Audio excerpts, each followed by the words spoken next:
ሰላም ጤና ይስጥልኝ እንደምን አምሽታችኋል ውድ ተመልካቾቻችን ከአባይ ቴሌቪዥን የሚተላለፍላችሁ የዕለተ ማክሰኞ ጥር 19 2018 አውደ ዜና ተጀምሯል። በምሽቱ የዜና ወጃችንን በርካታ ዘገባዎችን ወደ እናንተ እናደርሳለን። የቢዝነስና የምጣኔያት ዘገባችንን ሰዓቱን ጠብቆ ይቀርባል። ዜናዎችን እየመራው ሀና ፍስሐ ከእናንተ ጋር ቆይታ አድርጋለሁ። አብራችሁን ቆዩ።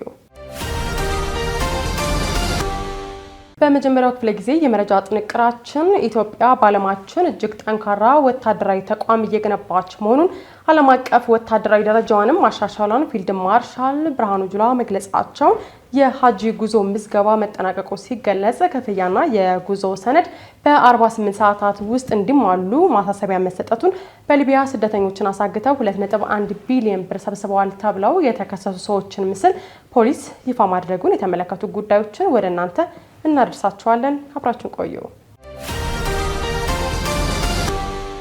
ኢትዮጵያ በዓለማችን እጅግ ጠንካራ ወታደራዊ ተቋም እየገነባች መሆኑንና ዓለም አቀፍ ወታደራዊ ደረጃዋን ማሻሻሏን ፊልድ ማርሻል ብርሃኑ ጁላ ገለጹ። 9ኛ ዓመት የኢትዮጵያ አየር ኃይል የምስረታ በዓልን ተከትሎ የአየር ኃይል አካዳሚ በተለያዩ የሙያ ዘርፍ ያሰለጠናቸውን አብራሪዎችና ሙያተኞችን በዛሬው ዕለት አስመርቋል። በምረቃው ላይም በክብር እንግድነት የተገኙት የጦር ኃይሎች ጠቅላይ ኤታማዦር ሹም ፊልድ ማርሻል ብርሃኑ ጁላ ኢትዮጵያ በአሁኑ ሰዓት በዓለማችን ጠንካራ ወታደራዊ ተቋም እየገነቡ ካሉ ሀገራት ተርታ አንዷ እየሆነች ትገኛለች ሲሉም ተናግረዋል። ፊልድ ማርሻሉ ብልጫ ላስመዘገቡ ተመራቂዎች ሽልማት፣ የበረራ ዲፕሎማና ዊንግ ከሰጡና ማዕረግ ካለበሱ በኋላ የስራ መመሪያም ሰጥተዋል። የኢትዮጵያ አየር ኃይል በበርካታ ድሎች የደመቀና የላቀ የቴክኖሎጂ ስኬትን ያስመዘገበ የሚገኝ የአቪዬሽን ተቋም ነው ያሉም ሲሆን ሰሞኑን በተካሄደው ዓለም አቀፍ የአየር ትርኢት የአፍሪካ አየር ኃይሎችን ፎረምና የአቪዬሽን ኤክስፖ ላይም ይህንን በተግባር አረጋግጠዋል ብለዋል። ኢትዮጵያ ቀደምት ሀገር በመሆኗና ካሏት የጂኦፖለቲካ አቀማመጥ አንጻርም ጠላት ተደጋጋሚ ትንኮሳ ቢያደርግባትም ጀግኖች አርበኞች የተከበረች ሀገርን አስረክበውናል ብለዋል። በዘመናዊ ሰራዊት ግንባታ ደግሞ በሀገር ውስጥና በቀጠናው ሰላም በማስከበርና ሽብርተኝነትን በመከላከል ረገድ ታሪክ የሰራ ሰራዊት ማፍራት ተችሏል ሲሉ ገልጸዋል። በዓለም አቀፍ ምዘና መሰረትም የኢፌዴሪ መከላከያ ሰራዊት ደረጃ መሻሻሉን የገለጹት ፊልድ ማርሻሉ የሀገራችን አቅም እንዲዳከም ጠላት ብዙ ቢሰራም ሰራዊታችን መክቶታል በማለትም አብራርተዋል። ለቀናት የተከበረው የአየር ኃይል ቀን ዛሬ በተከናወኑ ዝግጅቶች መጠናቀቁም ተገልጿል። የሀጂ ጉዞ ምዝገባ መጠናቀቁ ሲገለጽ ክፍያና የጉዞ ሰነድ በ48 ሰዓታት ውስጥ እንዲሟሉ ማሳሰቢያ ተሰጠ። ከዳር 22 2018 ዓ.ም ጀምሮ ሲሰጥ የቆየው የ1447ኛው የሀጂ ምዝገባ ትላንት ጥር 18 2018 ምሽት ላይ መጠናቀቁን የኢትዮጵያ እስልምና ጉዳዮች ጠቅላይ ምክር ቤት አስታውቋል። ይህንን አስመልክቶም መግለጫ የሰጠው የኢትዮጵያ እስልምና ጉዳዮች ጠቅላይ ምክር ቤት የዘንድሮ የሀጂ ምዝገባ ቀደም ብሎ ቢጀመርም በጥሩ አፈጻጸም መጠናቀቁን አስታውቋል። ምዝገባው 92 በመቶ ሆኖ ይጠናቀቀ ሲሆን ተመዝግበው ክፍያ ያልፈጸሙና የሕክምና ማስረጃቸውን ያላሟሉ የሀጂ ተጓዦች በ48 ሰዓታት ውስጥ ለተመዘገቡበት ጣቢያ ገቢ እንዲያደርጉም ጠቅላይ ምክር ቤቱ አሳስቧል። ከዚህ በኋላ የሚኖሩት የሀጂ ጉዞ የቅድመ ዝግጅት ስራዎች ናቸው ያለው ምክር ቤቱ እነዚህ ጉዳዮችም በሀጂ የአምልኮ ስነ ስርዓት ወቅት ቀልጣፋ አገልግሎት ለማቅረብ የሚያግዙ ስለመሆናቸውን መግለጫውን እየሰጠው የፌዴራል መጅልስ የሀጂ ጉዳዮች አብይ ኮሚቴ አስታውቋል። በቀጣይ የ1 ለ45 ድልድል የሀጂ ተጓዥና አስተናጋጆች ስልጠና እንደሚሰጥ የተገለጸ ሲሆን የትኬት የአየር መንገድ መስተንግዶና ሌሎች ስራዎች በቀጣይ የሚከናወኑ ስለመሆናቸው በዛሬው መግለጫ ላይ ተመላክቷል። አብይ ኮሚቴው በእስካሁኑ ስራው የተባበሩ ባለድርሻ አካላትን ያመሰገነ ሲሆን በቀጣይም መልካም ትብብራቸው እንዲቀጥል መልእክታቸውን ማስተላለፉንም ከምክር ቤቱ ያገኘነው መረጃ ያመለክታል። በሊቢያ ስደተኞችን አሳግተው 2.1 ቢሊዮን ብር ሰብስበዋል ተብለው የተከሰሱ ሰዎችን ምስል ፖሊስ ይፋ አደረገ። የፌዴራል አቃቢ ሕግ ስደተኞችን በህገወጥ መንገድ ከኢትዮጵያ ድንበር ካስወጡ በኋላ ሊቢያ ውስጥ ታግተው ገንዘብ እንዲጠየቅባቸውና እጅግ አሰቃቂ በሆነ መንገድ እንዲሰቃዩ አድርገዋል ባላቸው 28 ሰዎች ላይ ክስ መመስረቱን ማስታወቋል። የፌዴራል ፖሊስም የተጠርጣሪዎችን ፎቶ ይፋ አድርጓል። ፍትህ ሚኒስቴር ዛሬ ማክሰኞ ጥር 19 ቀን 2018 ዓ.ም ባወጣው መረጃ ይህ ክስ የተመሰረተው በሊቢያ መስመር በሰው ልጅ የሚነግዱ ዋና ዋና አዘዋዋሪዎች ላይ ትኩረት አድርጎ የተካሄደን ምርመራ መነሻ በማድረግ ነው ብሏል። በተከሳሾቹ አማካኝነት ከተዘዋወሩት ስደተኞች ውስጥም የሁለቱ ሕይወት እንዳለፈና 15 ሰዎች የደረሱበት እንዳልታወቀም ተገልጿል። ክስ ከተመሰረተባቸው ተጠርጣሪዎች ውስጥ ደግሞ በ8ቱ ብቻ የተሰበሰበው ገንዘብ 2.1 ቢሊዮን ብር እንደሆነም አቃቢ ሕግ አስታውቋል። በዚህ ምርመራ ላይ ፍትህ ሚኒስቴር፣ የፌዴራል ፖሊስ፣ የብሔራዊ መረጃና ደህንነት አገልግሎት እንዲሁም ደግሞ የፋይናንስ መረጃ ደህንነት መሳተፋቸውንም መረጃው ጠቅሷል። ፍትህ ሚኒስቴር ያወጣው መረጃ ተከሳሾቹ በባህር ዳርና ጎንደር አካባቢ ሰዎችን ወደ ሱዳን ድንበር የሚያጓጉዙ ተቀጣሪዎችን በማዘጋጀት ኢመደበኛ በሆነ መንገድ ከሀገር ሲያስወጡ ቆይተዋል ይላል። ስደተኞችን በህገወጥ መንገድ ከኢትዮጵያ ድንበር ካስወጡ በኋላም ሊቢያ ወስደው በመጋዘኖች ሲያጉሩ እንደነበርም መረጃው ያትታል። ስደተኞቹ የሚቆዩባቸው መጋዘኖችም ተከሳሾችና ግብረአበሮቻቸው የሚያስተዳድሯቸው እንደሆነ የሚጠቅሰው መረጃው በህይወት ለመቆየትም ብቻም የሚበቃቸውን ምግብ እንዲያገኙ አድርገው እንደያዟቸውም ይገልጻል። የስደተኞቹ ቤተሰቦች ከፍተኛ ገንዘብ እንዲከፍሉ ሲጠየቁ እንደነበርና ገንዘቡ እስኪከፈልን ድረስ ሰዎቹን በዕዳ መያዣነት ሲይዙ ቆይተዋል በሚልም ተከሰዋል። ክስ የተመሰረተባቸው ሰዎች በአጠቃላይ 1800 ሰዎችን በህገወጥ መንገድ እንዳዘዋወሩ የገለጸው ፍትህ ሚኒስቴር ከነዚህ ውስጥም የ85 ስደተኞች ማንነት እንደተለየ ገልጸዋል። የተወደዳችሁ ተመልካቾቻችን እየተከታተላችሁት ያላችሁት ከአባይ ቴሌቪዥን የአውደ ዜና የመረጃ ሰዓታችን አሁንም ቀጥሏል። ወደ ሁለተኛው ዙር ጥንቅራችን ስናልፍ ደግሞ የአሜሪካ ምክትል የውጭ ጉዳይ ሚኒስትርና የአሜሪካ አፍሪካ እዝ አዛዥ ጄኔራል በኢትዮጵያ አየር ኃይል 9ኛ ዓመት ክብረ በዓል ላይ መታደማቸውን እንዲሁም በአሜሪካ ግዛቶች ውስጥ በተከሰተው እጅግ ከባድ ቅዝቃዜ ያለበት የአየር ሁኔታ ምክንያት 21 ሰዎች መሞታቸው መገለጹን ጨምሮ ሌሎች መረጃዎችን ቴዎድሮስ አይቸው ይዟል። ተከታትለን እንመለስ። የአሜሪካ ምክትል የውጭ ጉዳይ ሚኒስትርና የአሜሪካ አፍሪካ እዝ አዛዥ ጀነራል በኢትዮጵያ አየር ኃይል 9ኛ ዓመት ክብረ በዓል ላይ ታደሙ።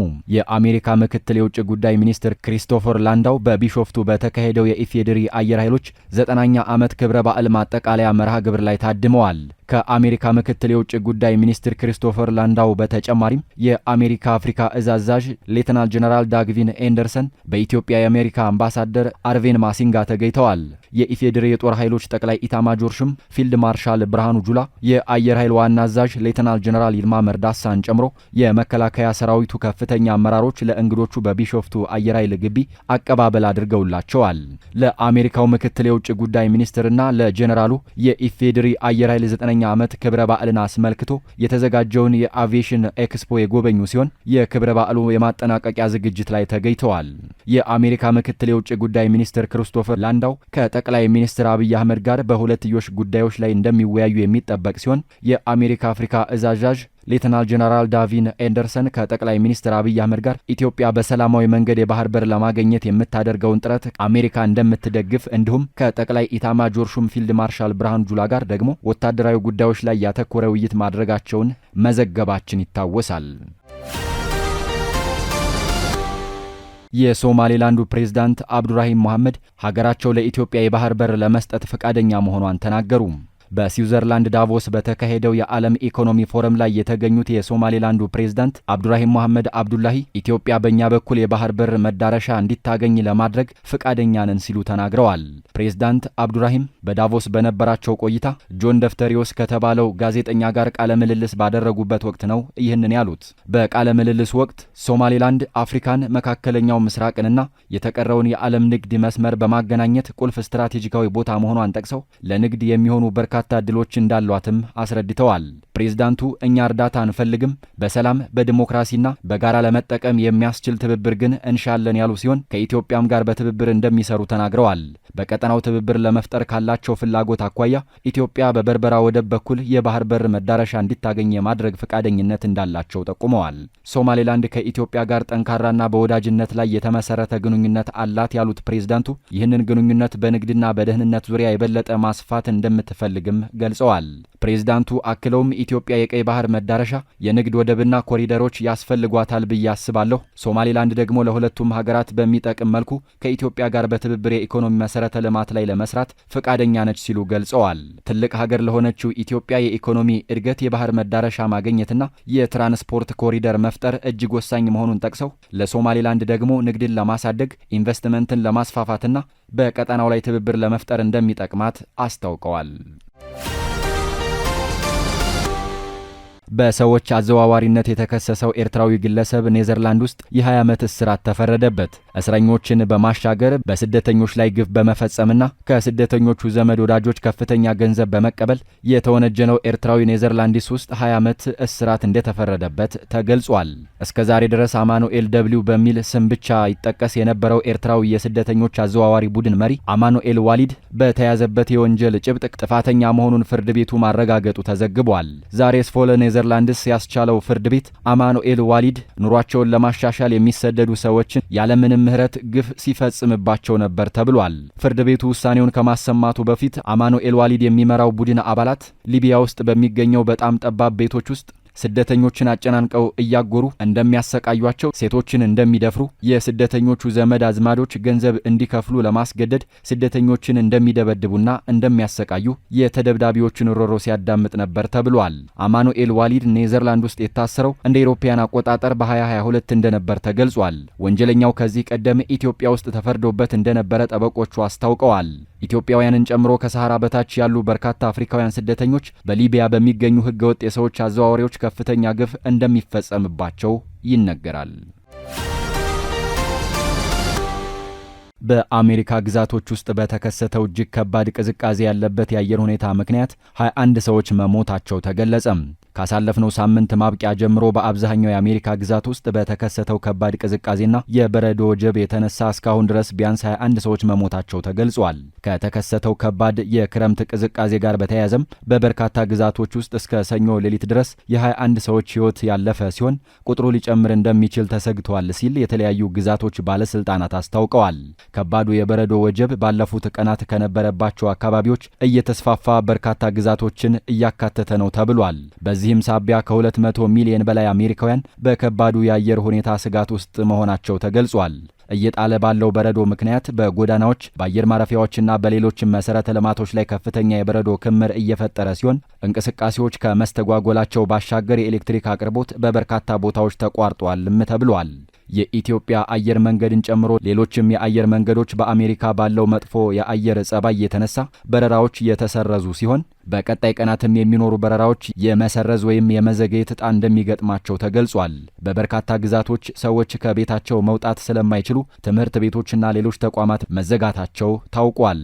በግዛቶች ውስጥ አስቸኳይ የአደጋ ጊዜ ቡድኖችን በማሰማራት ወሳኝ መሰረተ ልማቶችን ከበረዶ ክምሮች ለማጽዳት እየሞከሩ ቢሆንም የአየር ሁኔታው ተባብሶ በመቀጠሉ ያሰቡትን ያክል ስኬታማ አልሆኑም ተብሏል። ከአባይ ቴሌቪዥን የሚተላለፍላችሁ የምሽት ዘገባዎቻችን አሁንም እንደቀጠሉ ናቸው። አሁን ደግሞ የቢዝነስና ምጣኔ ሀብት ጉዳዮች የሚቀርቡበት ሰዓት ላይ ደርሰናል። መረጃዎቹን ዘሪፋይል ሀብታሙ እንደሚከተል ያቀርባቸዋል። የኢትዮጵያ ንግድ ባንክ የተቀማጭ ገንዘብ መጠን 2 ትሪሊዮን ብር መሻገሩ ተገለጸ።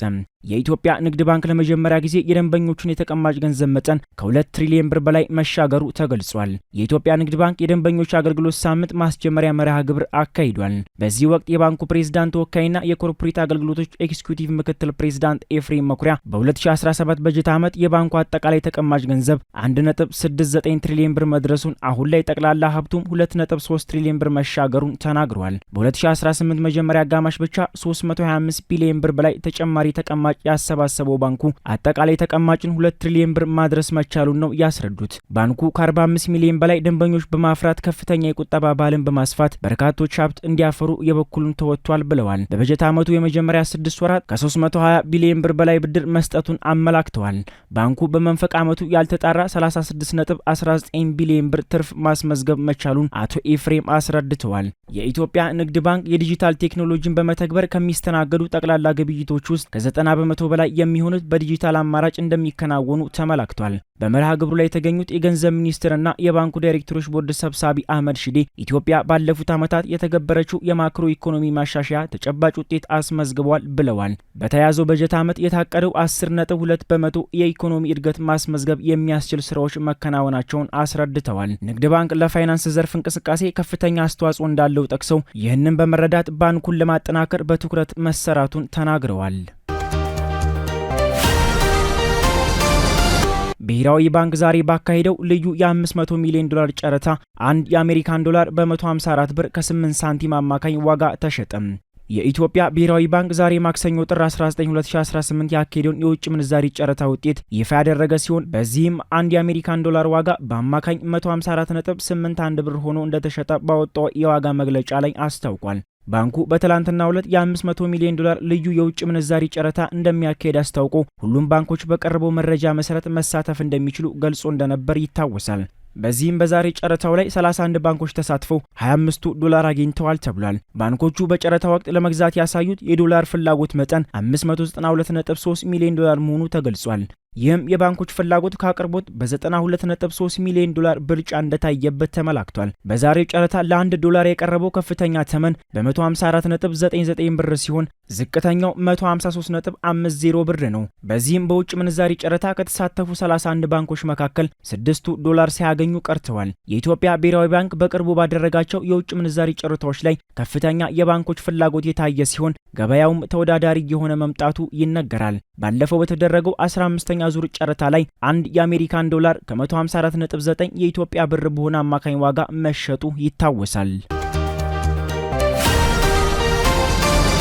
የገንዘብ ሚኒስትር አቶ አህመድ ሺዴ የዓለም ባንክ ለኢትዮጵያ የሚደረገውን ሁለንተናዊ ድጋፍ አጠናክሮ እንዲቀጥል ጠየቁ። ኢትዮጵያ የጀመረችውን የማክሮ ኢኮኖሚ ማሻሻያ አጀንዳ ከዳር ለማድረስ ከዓለም ባንክ የሚደረግላት የገንዘብና የቴክኒክ ድጋፍ ተጠናክሮ እንዲቀጥል መጠየቋን የገንዘብ ሚኒስትር አስታውቋል። ውይይቱ የተካሄደው ትላንት ጥር 18 ቀን 2018 በገንዘብ ሚኒስትር አቶ አህመድ ሺዴና በዓለም ባንክ ማኔጂንግ ዳይሬክተር ዋና ስራ አስፈጻሚ ዌን ካንዣይ መካከል ነው።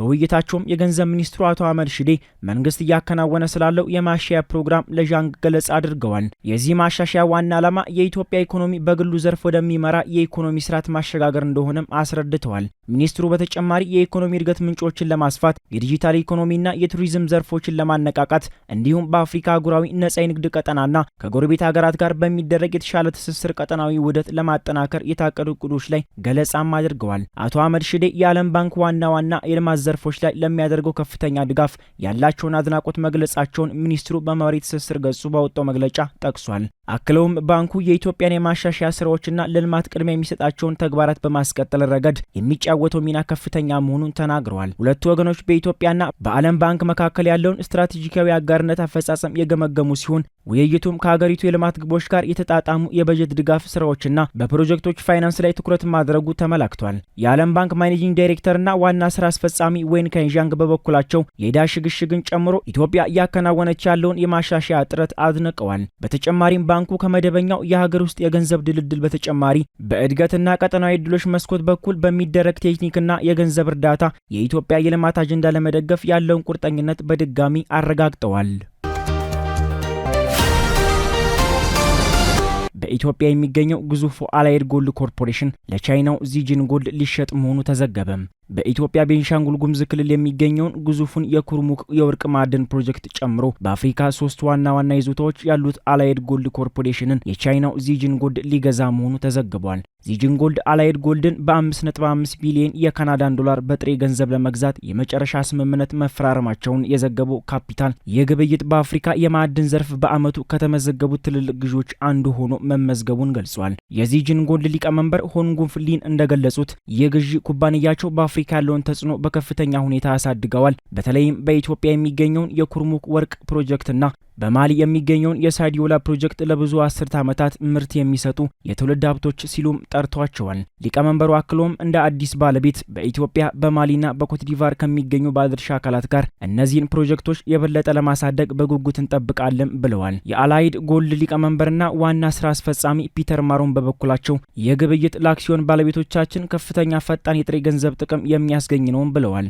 ግዢው ኩባንያውን በአፍሪካ የገነባውን ዓለም አቀፍ ደረጃ ያለው የማዕድን ይዞታ ውጤታማ መሆኑን የሚያረጋግጥ እንደሆነም ገልጸዋል። ግዢው ሙሉ በሙሉ ተጠናቆ የሚመነዘረው እስከ ሚያዝያ 2026 መጨረሻ ድረስ እንደሚሆን የተገለጸ ሲሆን ይሁን እንጂ ስምምነቱ እንዲጠናቀቅ የአላይድ ጎልድ ባለ አክሲዮኖች በልዩ ስብሰባ በ66.6% ድምጽ ግዢውን ማጽደቅ ይኖርባቸዋል። ከዚህ በተጨማሪ የካናዳ ፍርድ ቤትና የኢንቨስትመንት ቁጥጥር ተቋማት ፍቃድ ማግኘትና የኢትዮጵያ የማሊና የኮትዲቫር መንግስታት እንዲሁም የቻይና የቁጥጥር ተቋማት ፍቃድ እንደሚያስፈልግ ተገልጿል።